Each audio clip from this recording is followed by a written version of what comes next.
Thank you. Thank you very much indeed. Well, we have a really very important topic to discuss today, and the great privilege really to have Dr. Helen Joyce to come and talk to us about it. Helen is an international editor of the Economist magazine. She's Irish. She studied at Trinity College Dublin and then at Cambridge.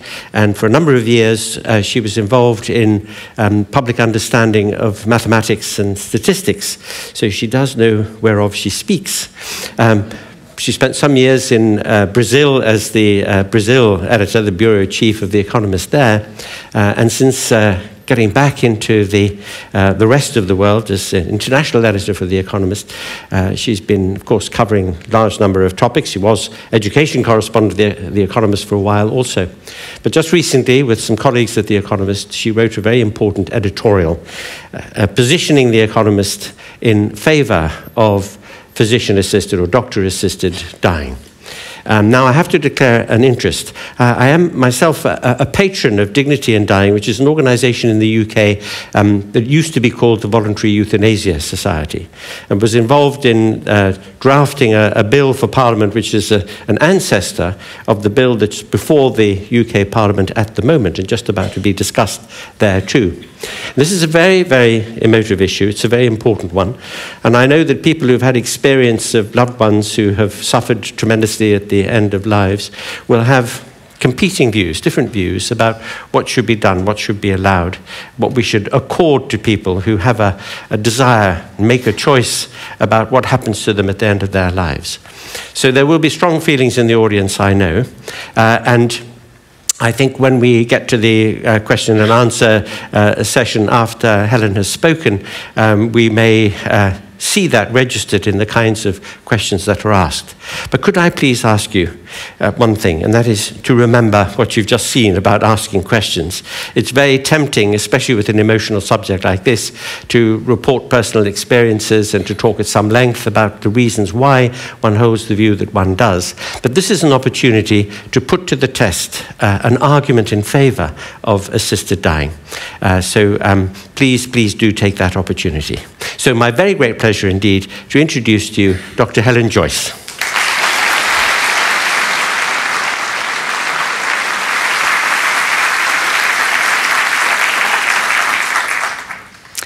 The Economist magazine was founded in 1843, and it was founded to campaign on a single issue, which was to repeal the Corn Laws, which was a set of laws at the time that kept grain out of the country and kept prices high for local suppliers.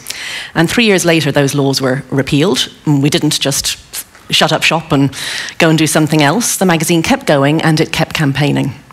So in the last 20, 25 years, just to pick out a few subjects that we've campaigned on, we campaigned for gay marriage. Well before anyone else was saying this, we put this on our cover in the 1990s. We are still campaigning to decriminalise prostitution and to decriminalise the taking of all illegal drugs. These are a sort of whistle-stop tour of some of the things that we care about, and I bring out these ones particularly because there are some common themes. The first is this idea that we campaign. People often say, you know, why do you cover the things that you do, and why do you argue for these things? You're called The Economist. I suppose it's a confusing name. They think that we're going to just report on economics. But actually, we were set up to campaign. Second reason that I wanted to highlight these particular issues to you was to point out that things can change really very, very fast sometimes from what's the received wisdom. So when I started The Economist 10 years ago, I don't think anyone really, except us, was arguing for drugs to be decriminalised, except a few fringe groups. We've nearly won that argument now. Marijuana being decriminalised in America, the home of the war on drugs. And people don't no longer think that it's a ridiculous, far-out idea. Things can change very, very fast. And the editorial we wrote in the 1990s, our first editorial on gay marriage, was written by a gay colleague. And he said at the time, and he wrote, that he was arguing for future generations. He didn't think that he would ever have the chance to marry the man he loved himself. He's married now. And so things can change so fast. Well, what about what we're talking about here today? We got a new editor in February as Annie Minton-Beddoes took over. She's our first female editor. And one of her decisions as editor was to renew this focus on campaigns. And the subject she chose for her first campaign was doctor-assisted dying. Why? Well, it fits with our liberal values. That's the thread that runs through all these examples I gave you. We're a liberal newspaper in the old-fashioned sense of meaning that people should be allowed to do what they want unless we have a rather good reason to stop them. And that good reason might be that they impinge on other people's freedom to do what they want, or that there's some very important public good or general good that stopping them is essential to allow that good thing to happen. But if we don't have a good reason, then we're not going to stop them. Another reason is that there's a lot going on. I know here in Australia there are politicians who are campaigning to introduce assisted dying. You're not alone in this. There are very live campaigns in the UK where we're based, in Canada, in many American states, and in several European countries as well. So it's of the moment. And we are a newspaper, so reporting on what's going on is important to us. Another reason is that's a chance for us to have influence. It really matters. It's a subject that matters, and it's something where there's change is possible right now. And of course, with demography being what it is, as we all grow older, it's becoming an even more important issue for even larger numbers of people. So what are we talking about here? Assisted dying. It's an umbrella term that we're using to cover two things that are given different names and that some people feel are rather different from each other morally. We don't particularly, but anyway. One of them is assisted suicide, so where you kill yourself with help from somebody, presumably a doctor, and that help generally involves writing you a prescription. And the other one is what's called voluntary euthanasia. That word voluntary is essential. So involuntary euthanasia is what the Nazis did, killing people who didn't want to be killed. Voluntary euthanasia is killing somebody who has asked you to do so. So in general, that would be the doctor giving you the drug, maybe intravenously. I don't see a big moral distinction between these two, but as I'll explain, some countries' legal systems do see a big distinction. If we go back not even very long, suicide itself was illegal in most places. And whenever I say this to people, people say, well, what could the possible penalty be? Well, the fact is you could try to kill yourself and fail, and in some places you would be prosecuted for that, and the penalties might include having all your possessions taken from you. Or indeed, if you did manage to kill yourself, that your possessions would become forfeit. It's only in the 1990s that in my own country, Ireland, suicide was decriminalised. There hadn't been a prosecution for ages before that, but it was still on the books. It was only decriminalised last year in India, and it's still illegal in Singapore. Well, when countries decriminalised suicide, many of them introduced a new offence, and that was the offence of assisting a suicide. It's a slightly strange offence because it's generally not illegal to help someone to do something that it's legal for them to do themselves. I can't think of another example, actually. What the thinking, I suppose, is that most people who are considering suicide are not really themselves at the time. They are maybe not of sound mind, they may be depressed, and that the appropriate reaction isn't to help them, it's to give them medical care, maybe to get them into counselling, maybe to get them antidepressants, maybe to at least try and get them to slow down and think. There's also the worry that there could be undue pressure, for example, from people who might want to get a legacy. Or that it might be that suicide, assisting a suicide, was really a cover for murder, that this is not what it looks like being. But one country that had very vague rules about assisted suicide is Switzerland. So when they decriminalised suicide in 1942, they brought in a very, very small restriction on assisting a suicide. They just said that it was illegal to assist a suicide for selfish motives, essentially to get a legacy. And some Swiss doctors, fairly shortly afterwards, started to help some people to die. And in the 1990s, probably the most famous clinic that has anything to do with assisted suicide, Dignitas, started to accept foreigners to come to Switzerland and get help to die. And since then, since 1998, I think it is that they were founded, they've helped over 1,700 foreigners from more than 40 countries to commit suicide. The next development, if we look back through the history of the assisted dying movement, was in Oregon, the American state of Oregon. So in 1997, a law came into force there that allowed doctor-assisted dying, specifically suicide, voluntary euthanasia is still illegal there, in certain rather tightly controlled circumstances. So the person who wants to die must be less than 6 months from death. That must be confirmed by 2 doctors. So they're terminally ill people. They have to be very carefully screened to make sure that they are of sound mind and that this decision is a fixed decision. And then they will be given a prescription of lethal drugs that they may take themselves. So since then, since 1997, only about 1,400 prescriptions have been written in that time, and only 2/3 of the people who got these lethal prescriptions actually took them. So a very small number of people have actually used that law. Several other American states have similar legislation now, and others are considering it. So California, just in the last few days, a bill that's modelled on the assisted dying law of Oregon, that law has progressed further through their legal system. I don't know if it'll come into force. They've tried several times by now, and some other states are thinking of a similar thing.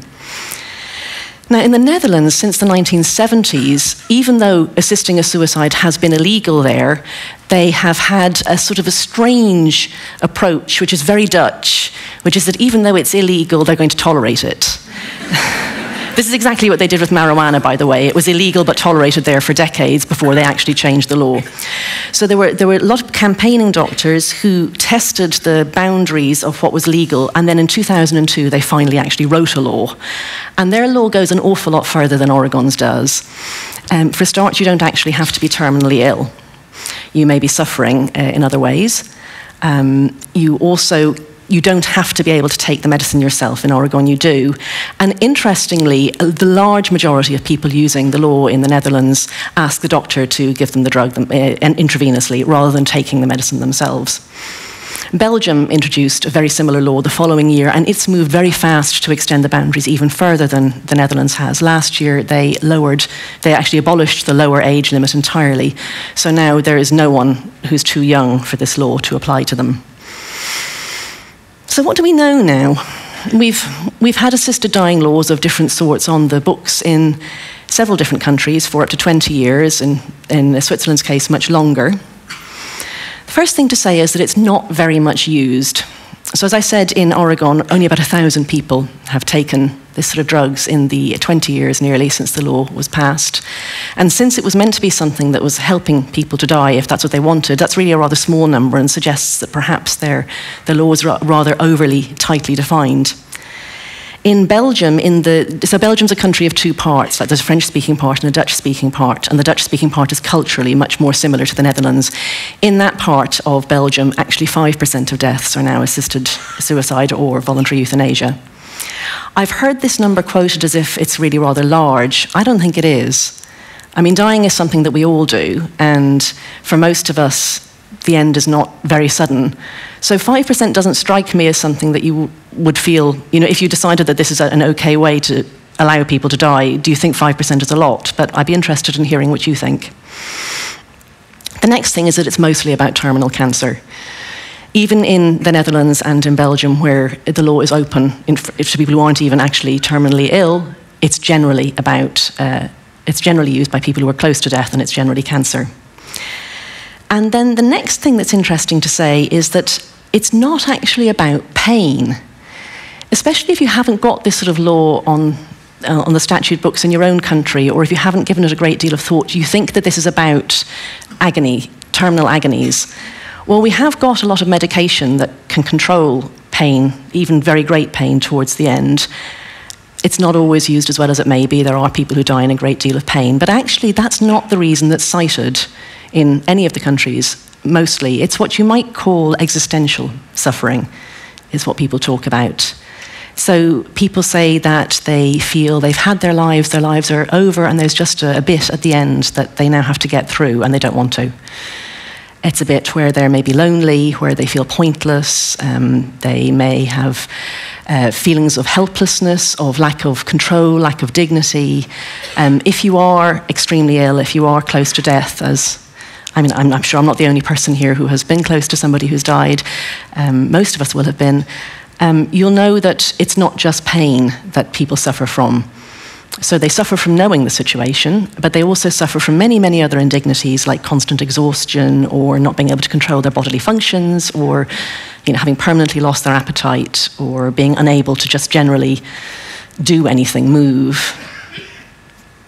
It's a great topic, this one, isn't it? I really have them rolling in the aisles with this one. So 5%, is 5% a lot? Do you mind if I just ask you to put your hands up and tell me if you think 5% is a lot of all deaths to be suicides or assisted dying? So yeah, okay, so some people are putting their hands up. Who thinks that it would probably end up even higher than that if the law... Okay. All right, I don't have to do much persuading then. People who are against assisted suicide, in particular doctors, so doctors' organisations in most places are actually against any of this sort of law. California's Medical Association has just dropped its opposition, in fact. But in the UK, the BMA, the British Medical Association, is very strongly opposed to introducing any such law. They say that it's not needed, and they say it's not needed for several reasons, one being that palliative care can control suffering at the end of life. Now, is that so? As I said, there are pain medications that one can use at the end of life. They aren't always used very effectively. So one of my colleagues, when we were preparing this material, did come by to say that she had just been to see an old friend who was in hospice and was very close to death from cancer. And it was quite clear that the pain was coming and going in waves and that he was quite inwardly focused trying to manage it. So, okay, maybe the medication is there, but maybe it's not always used as it might be. But the other thing that they say, doctors, is that, so the other thing to say, I mean, about palliative care is that it's not like that gets you where you want to be. I talked to a British sociologist called Clive Seal, and he went to a talk by an opponent of assisted dying, and they said, well, if everyone was in hospice, the demand would vanish. And he thought, that's actually a question I can answer empirically. So he surveyed people in British hospice who had terminal cancer, and also those in hospital who had terminal cancer. And he found that actually those in hospice were more likely to say that they would consider assisted suicide, were more likely to have researched it, and were more likely to say that they should be allowed to do it.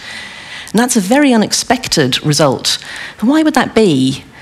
What he said in the end was that if you're in hospice, you're someone who's thinking about the situation, you're thinking about the fact that you are going to die and you've accepted that, and you're planning, you've looked at your options, you've chosen hospice. Many people are in denial, or they maybe it hasn't been fully communicated to them that they are close to death.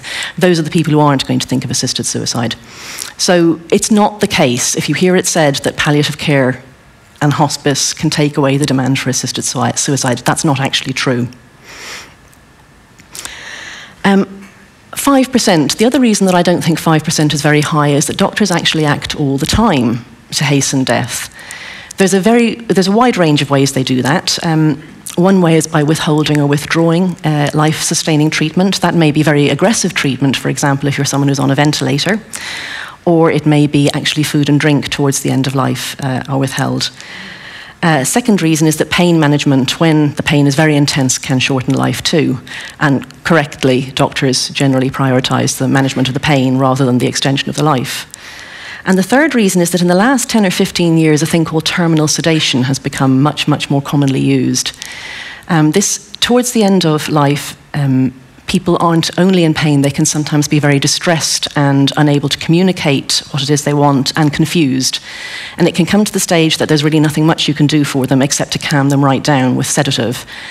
And then this can be that this is something that just continues for a few days and the person sort of naturally slips away, and you may withhold food and drink during this as well. This is a way a lot of people die nowadays. I couldn't tell you any numbers because nobody has counted them. We don't have any good data on how people die, where they are. We know where they are, mostly in hospital, now, more and more in hospital now, but we don't know how they die, how the decisions were made towards the end. Now, one of the great privileges of having written about this subject is that a lot of people have shared with me their knowledge and their experiences of end-of-life situations. I've never written anything that so many people have knocked on my office door or have sent me long emails about or have even phoned me to talk through things. And it has become clear to me that basically people either aren't thinking about this at all, or they're thinking about it and actually quite strongly outraged, have strong opinions on one side or the other. And if you forgive me, I have a sort of an analogy that maybe sounds tasteless to some of you, and that's childbirth.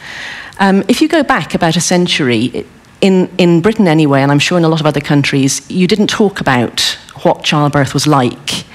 And women who had their first babies were often in quite significant ignorance about what was going to happen. I remember reading a book in which a woman who just had a baby was described, and I'll never forget the exact phrase that was used. It said that she was feeling a bit sorry for herself. And you're like, So you don't say. She's just gone through natural childbirth without any pain relief, and you didn't tell her what was coming, and now she's feeling a bit sorry for herself. So, people were two camps. Either you knew what you were talking about, possibly only too well. No men were in this camp except a few doctors, or you really didn't know. You might know that actually this is very dangerous. A lot of people, of course, used to die in childbirth, and we're kind of in that situation now, unfortunately, when it comes to the end of life, because we don't do it at home anymore, and because, thankfully, not so many children die anymore as they used to. Most of us haven't seen it unless we've seen it. Do you know what I mean? Like, either you know only too well how this isn't what you thought it was going to be like, or you actually just don't know. And the result is that those of us who don't know, well, we can say quite ignorant things, and we can kind of shut ourselves off from thinking about this. So we did do some polling on attitudes to go with this editorial that we did in June. We polled people in 15 countries on their attitudes towards assisted dying. The results were very interesting, but maybe not quite what they seem on the headline. Australia was one of those countries, and you were very much like most of the rest of the countries we polled, which were European countries, US, Canada, Japan, Russia. There were strong majorities in most countries in favour of legalising doctor-assisted dying in some form. I think Russia was the only country that there wasn't, and Poland was borderline. Interestingly, we then said, well, how? So how do you want it to be legalised? Do you want the doctor to be allowed to give you the medicine, or do you want to have to take it yourself?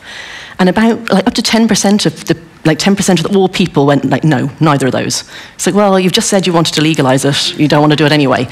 So first off, this just shows people aren't maybe thinking very hard about this issue. And we then asked them in what circumstances. So very strong support for allowing people to have assisted dying in situations of intolerable physical suffering, not just pain, suffering.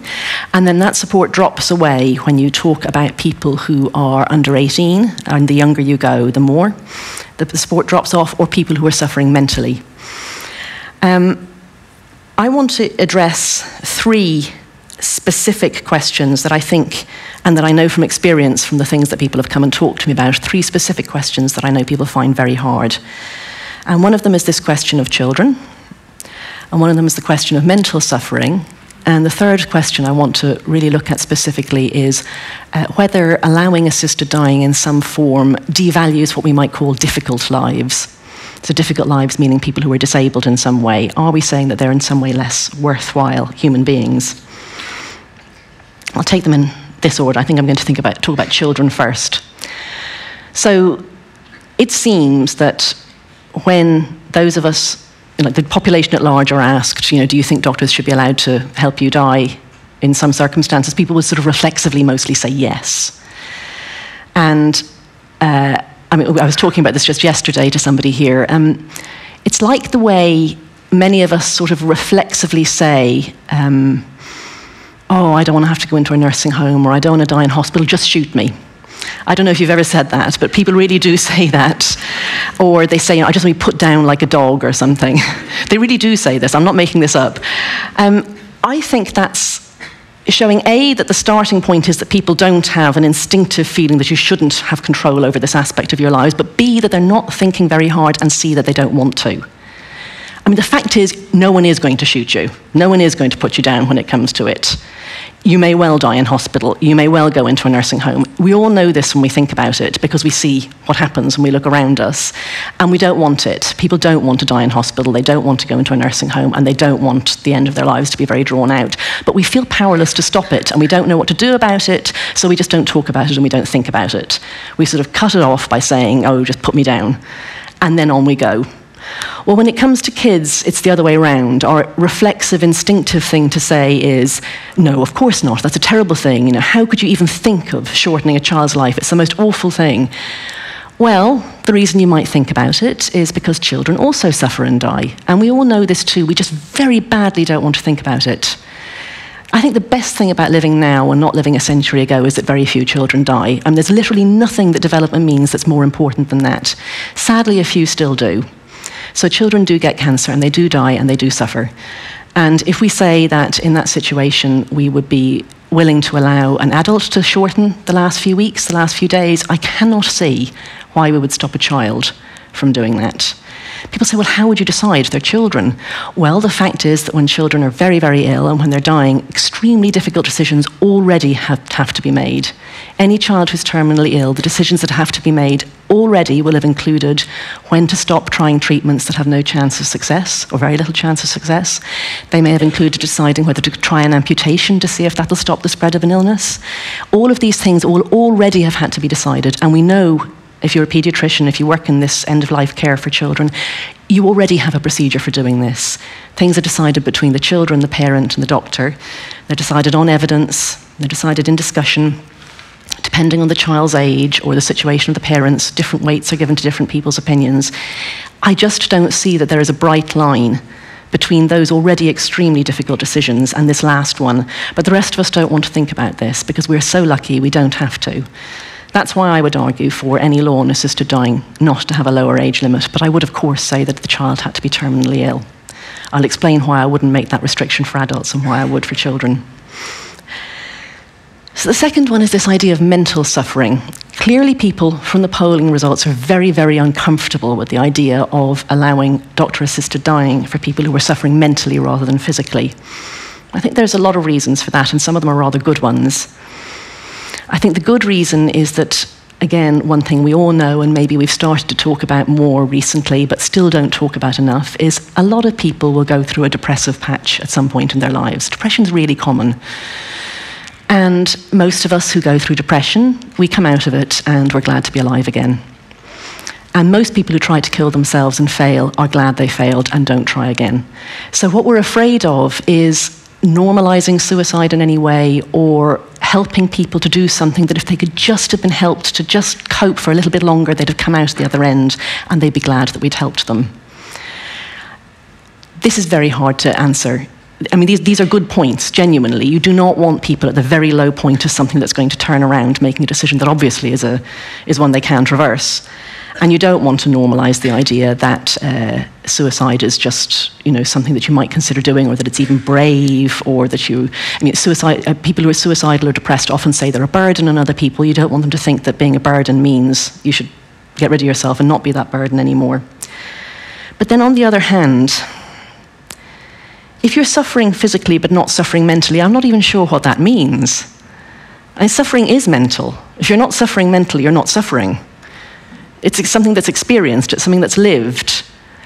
And you can arguably, the law in Oregon, which is very strict on this, if you show, you must be interviewed and they must decide that you're not mentally ill, in particular that you're not depressed.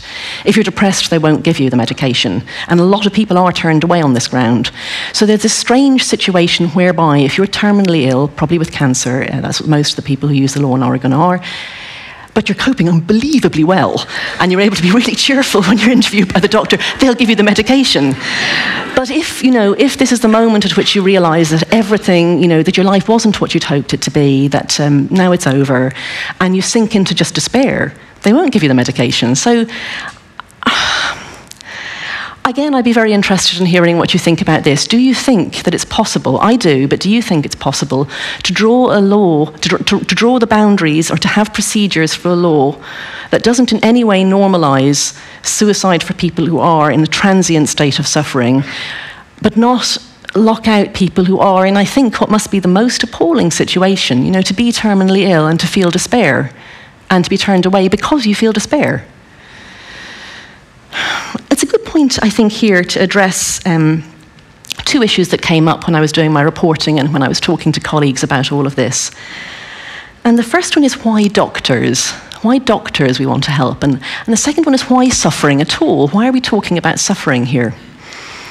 So there's a member of our House of Lords in the UK, Laura Finlay, Baroness Laura Finlay, who's a very senior doctor. She's either still currently the president of the British Medical Association, or she may just have finished her term as president, I'm not sure. And she's a very strong opponent of any sort of assisted suicide legislation. I interviewed her for the piece, and her opinions are important because she is a palliative care specialist, so she has been with a lot of people when they've died. And she's against the whole idea for several reasons, but specifically she says that doctors shouldn't be in this role. Doctors are people that we give a great deal of authority to, and they're listened to with great attention, and they're listened to for what they don't say as well as for what they do say. So she says often people say to their doctors things like, oh, just put me down now. This put me down is such a theme. And what they want is they want the doctor to say, no, it's not that bad. No, I can help you. No, I can make sure that you don't suffer pain. They're eliciting, they're afraid to just ask you. They're afraid to just say, how bad is this going to get? How long do I have? They maybe don't think they're going to get an honest answer. They're very afraid. They want comfort from you. But she says that if you are going to allow anything in the way of assisted suicide, it should not be the doctor, it should be done through the court system. You could go, for example, to the family courts and you could say, I fit within the terms of the legislation, whatever the legislation is, and then the court could order a prescription to be written from you, which you could pick up from some depot or something. I don't think this works. And the reason I don't think it works, well, you're able to kill yourself. You don't have to go to anyone, I know that. But we control lethal substances, and the way that we control them is via our doctors. Doctors are specifically the people who are allowed to prescribe things that the rest of us can't get without a doctor's prescription. So in a world where we had no doctors and we had no medical profession, you would just be able to go and get the poison. I mean, that's what Juliet did when she wanted to die because Romeo didn't love her anymore. She just went and got poison. We can't do that because doctors are there to do that. So I think you have to do it via doctors. And the other one is, who else is talking to you about what your options are? Like, who else is going to tell you what your situation is? I understand this business that patients are afraid to talk to their doctors, but I think that comes back to the more general problem that we do not talk enough about death, we are not open enough about this. That has to change. I totally agree about that. So that's my answer to the why doctors. Now, the why suffering, this one was quite an interesting one. So when I've been working on this article for months and months. I was asked to coordinate correspondence around the world and to put together the reporting and then to write the leader with it. And then towards, when we knew we had a date for publication, it was discussed in one of our editorial meetings in London. And anyone can go, everyone's expected to go really, and anyone can chip in. And so I laid out the line of what I wanted to write in the leader, and I was very heavy on the personal choice and autonomy, and this being very much the Economist's values. And one of my colleagues, a young economist, he said, Helen, I don't understand the role of suffering at all in the argument you've made. And I'm sorry, this is a bit flippant of him, but what he really said was, he said, I might be feeling very down about the state of Greece's economy. And I say to myself, I'm going to kill myself. I feel so down about that. Why would I not be allowed to go to a doctor and ask for a prescription in that situation? And of course, nobody does this.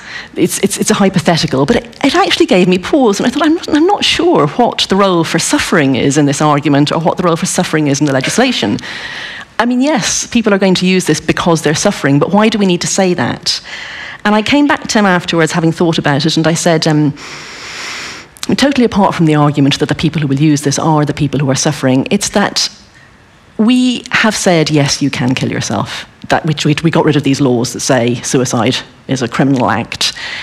But now we're talking about something more, which is the state sanctioning it and society saying that we're going to help you in some way, that we're not only not going to stand in your way, but we are going to help you.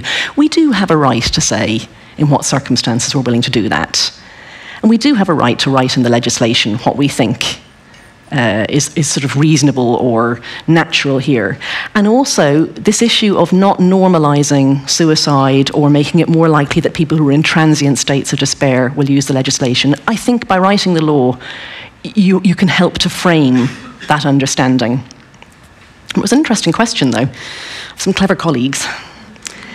The third one I wanted to discuss was this issue of whether allowing doctor-assisted dying in some way devalues some people's lives compared with other ones. So the people who have been most vocal in favour of doctor-assisted dying, and the people who've gone to court or the people who have become campaigners on this, are very often people with very severe disabilities.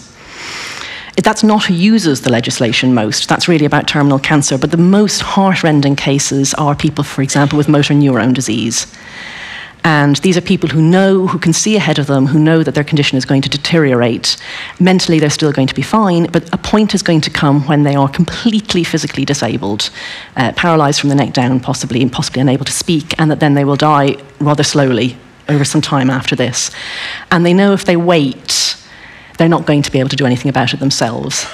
So quite tragically, some people in this situation have gone early to Switzerland from the UK and from other countries. because they're afraid of leaving it too late. So they've wasted and lost a part of the life that they still could have had, which I think is quite appalling. Well, what about people who are in that sort of situation who don't want to die?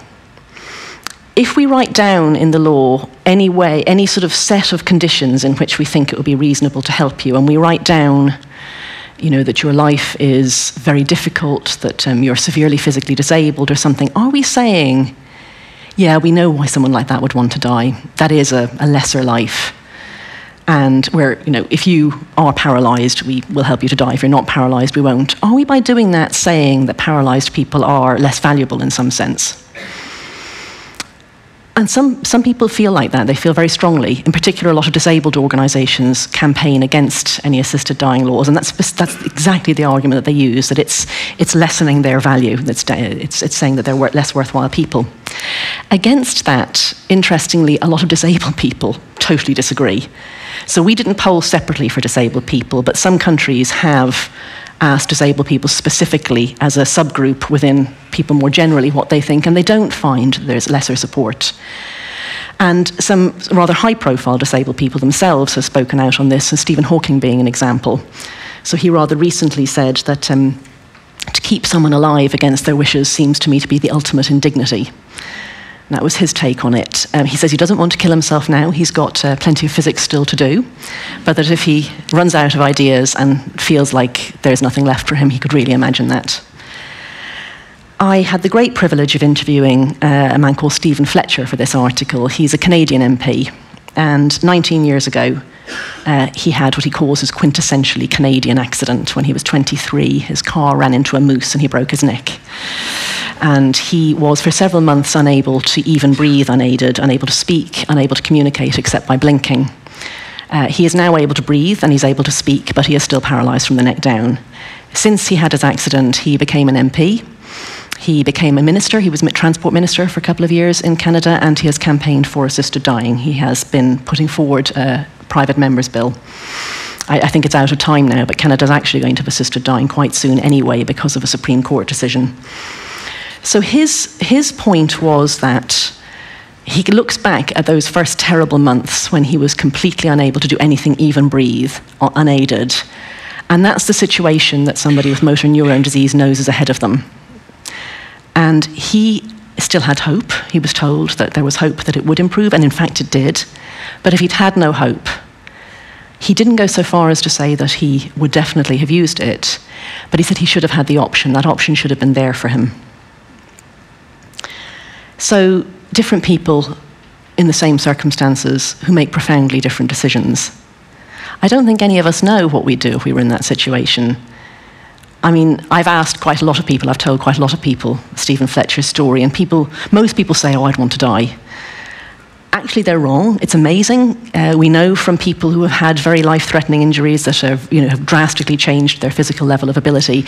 People say beforehand, oh, I could never be happy again, or I would want to die. Actually, a year after the accident, it's quite astounding how people are sort of back to their own selves. So you don't know until it happens to you, but different people make very different decisions in these situations. It looks very different to different people. There isn't an abstract stuff called life that we have to defend or protect or hold sacred. There are only individual lived lives, and those lives are lived by individual people who feel different about things. I know that sounds trite, but do you know the way it is when you spend several months thinking about something, you often circle back to something that you could have said at the beginning, people are different. And you realise, yes, they really are different. That's incredible. Wow, now I know it.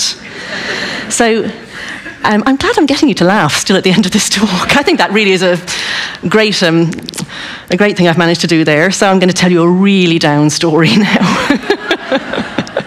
The story that I found absolutely hardest, absolutely most heartbreaking in all of this. I cried quite a lot when I was writing this article. I'm not ashamed to say I did have some snivelling sessions. So a young man called Daniel James in the UK, he broke his neck when he was 22 in a rugby scrum. And he really was not able to reconcile himself in any way to this. I think he had a little bit of movement left, and he did try whenever he was given any opportunity to kill himself, but he wasn't able to. And a year after his accident, his parents, when he was 23, accompanied him to Switzerland and stayed with him while he killed himself. He died. And I mentioned this in the article. So when we file our articles, they go into a shared system that anyone can go into, and people are encouraged to have a look if it's a subject they're interested in, and they maybe come by the author's door or the editor's door and make comments if there was a bit they didn't understand or that they felt needed more clarification. And one of my colleagues stopped by and he said, you're just going to have to give more details about that Dan James story because it's completely mad. Those are the words he used, completely mad. He said, obviously, he was seriously depressed, he needed treatment, what were his parents thinking? And then he said some sort of more unkind things about the parents. And then about a half an hour later, another colleague came by and she shared with me some stories that she knew personally, and I said to her, what did you think of the Dan James story? And she said, I'd have gone with him. If he was my son, I'd have gone with him. And because we don't talk about all of this, we don't talk about death, and we don't talk about what you would do in these terrible circumstances, each of us thinks that our position is the natural position. It's like we didn't talk about abortion or childbirth or any of these things, and I don't know that talking about it changes your mind, but it does at least open your eyes to the fact that other people feel profoundly different about these things. I mean, I don't know what it's like here, but do women columnists here write about their childbirth experiences in a very censorious way and say that other women made stupid choices, and either that they're hippies who wear sandals and eat yogurt and muesli if they wanted a natural childbirth, or that they're too posh to push if they said they wanted to have cesareans? Because we do this a bit in Britain, and they do it in the US as well. And there's recently been a few women who've called for a truce on this one. So when a woman tells you about her water birth and her ball that she used to rotate her hips and so on, and this all sounds awful to you because you had an epidural and that was the best thing ever, you don't say anything except, good for you, not for me. So we know now that people feel differently about these things, and because we've talked about it. So what do I want you guys to do? What does The Economist want you to do? We're campaigning on this. Well, we think the law should be changed. That's what our campaign is. But before that, and importantly for that, I think we need to just start talking more about death and talking about the fact that we are all going to die. It's not going to be that easy for most of us at the end. What are we going to do as a society to make it better? Not just easier, but better. A death can be a good death. That is a possibility. If you have someone you want to talk to about this, I highly recommend Atul Gawande's book, Being Mortal. He's a doctor who's a profoundly beautiful thinker and writer. And I've used the book myself in difficult conversations with family members. It's amazing how you can talk about these things and how grateful people are who've been alone and worried and who feel they can't talk about it. How grateful they are if you maybe are able to find a good way to start a conversation. So that's what I'd ask you to do, to talk, to find out what other people think, to get better informed about this, and to start a conversation. Thank you.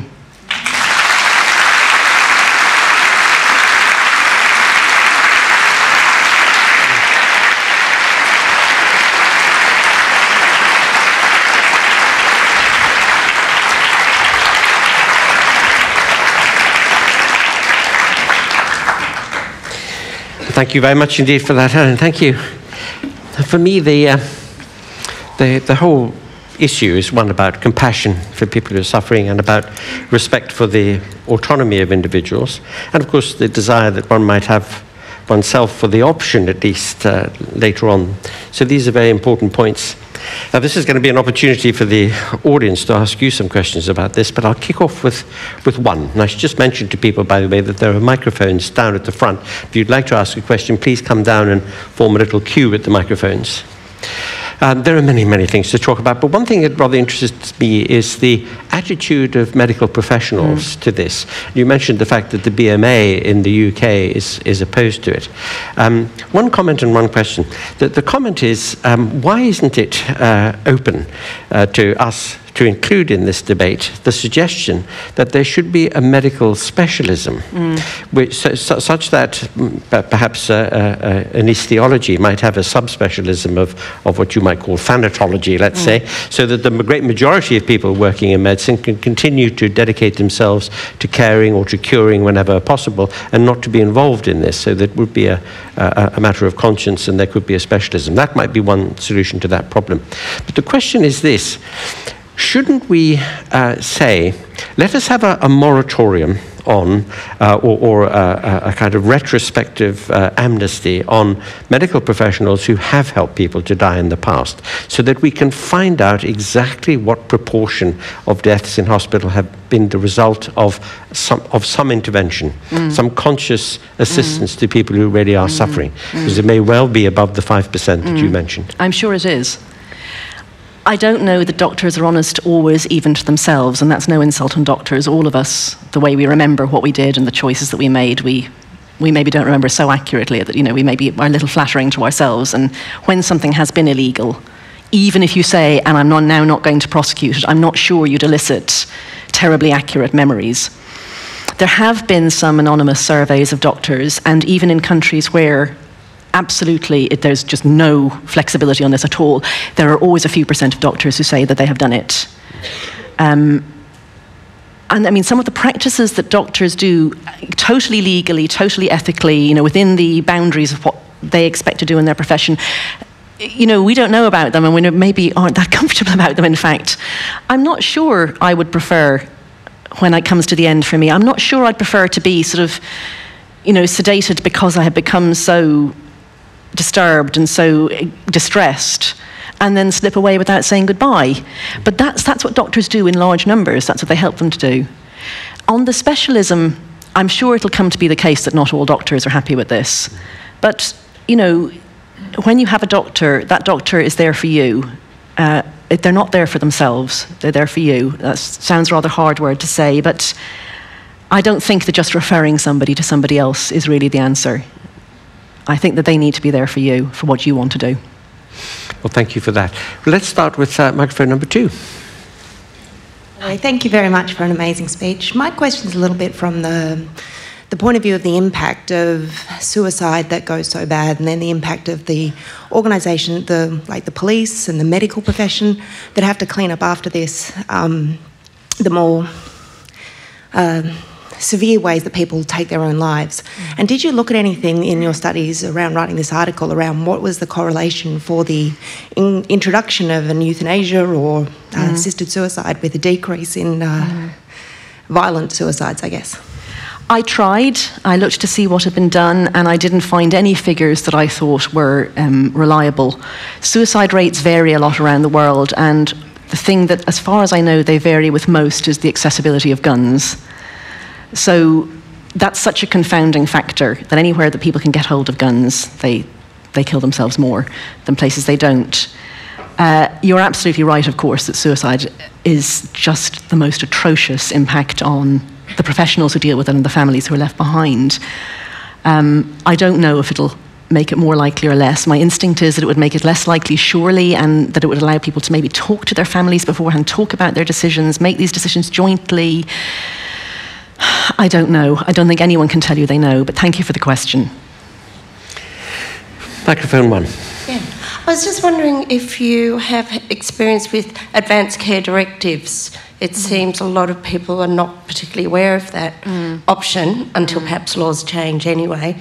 But it's something you never hear about unless somebody has put you onto it. So there are 2 important things to say about advance directives. This is where, in advance, you say what you want to happen in certain situations.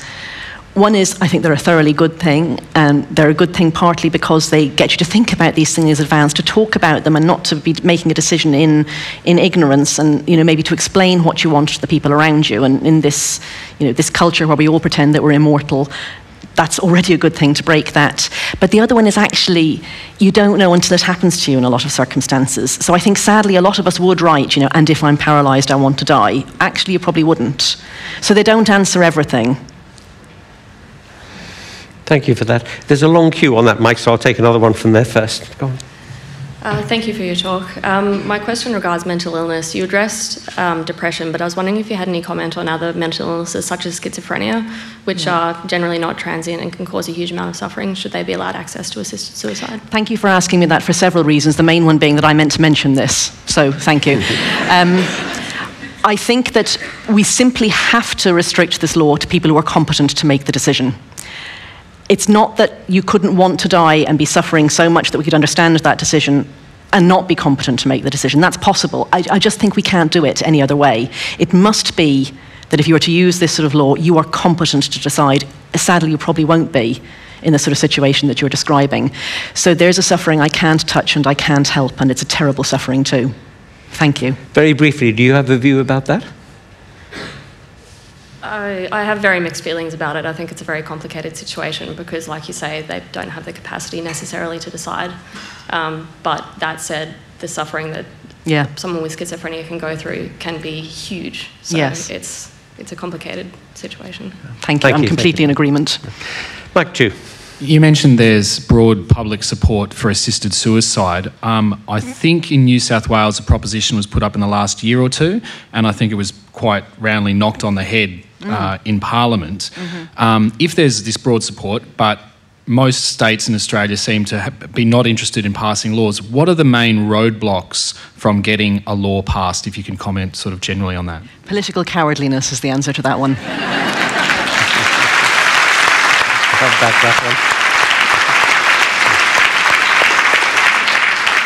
Is there's just no votes in it for them? They say, look, sure, some people approve of it, but no one's going to sway their vote our way if... A few people are going to sway their votes, and they're the people who are against. It's the same for abortion in the States. Well, actually, less in the States, because now it's become so polarised, there's problems both ways. But generally, politicians devoutly wish this and other difficult issues would just go away. Stop talking about it so we can get on with it. That's their feeling, and it's cowardliness. So you need to lobby, you need to talk, you need to get your politicians to get this one to pay attention. Absolutely. Mike, one. Hi. I've been having this conversation a lot with friends, just right to die and that sort of thing, mainly because of Sir Terry Pratchett just recently and his advocacy. The anecdotal response that I get from a lot of people who against the argument is that in countries like the Netherlands, there's a lot of family pressure to shuffle off wealthy ill people. Is there? I don't know how you'd possibly measure anything like that, but is there any evidence to support that whatsoever? That's certainly one of the arguments that the opponents use all the time. I don't think they have any evidence for it. It's extremely difficult to get that evidence, because who's going to know? Who's going to find out? In Oregon, the doctor must actually say that they think that that isn't the situation. I can't imagine how they're meant to know. I would... If you allow me one of my very implausible detours here, another one of the subjects that I've had to write a leader on in the last year is prostitution, our argument that it should be decriminalised.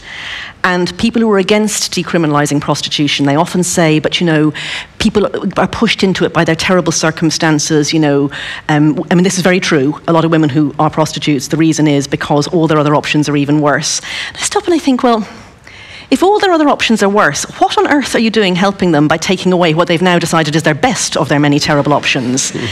If when I'm old, I'm in a situation that seriously my children want me to die so they can get my whatever measly things I'm going to have left behind me. I don't think that my life is so amazing. That's not my biggest problem. That's what I'm trying to say. If my children are trying to shuffle me off, my biggest problem isn't whether the law allows them to or not. It's that my children are trying to shuffle me off.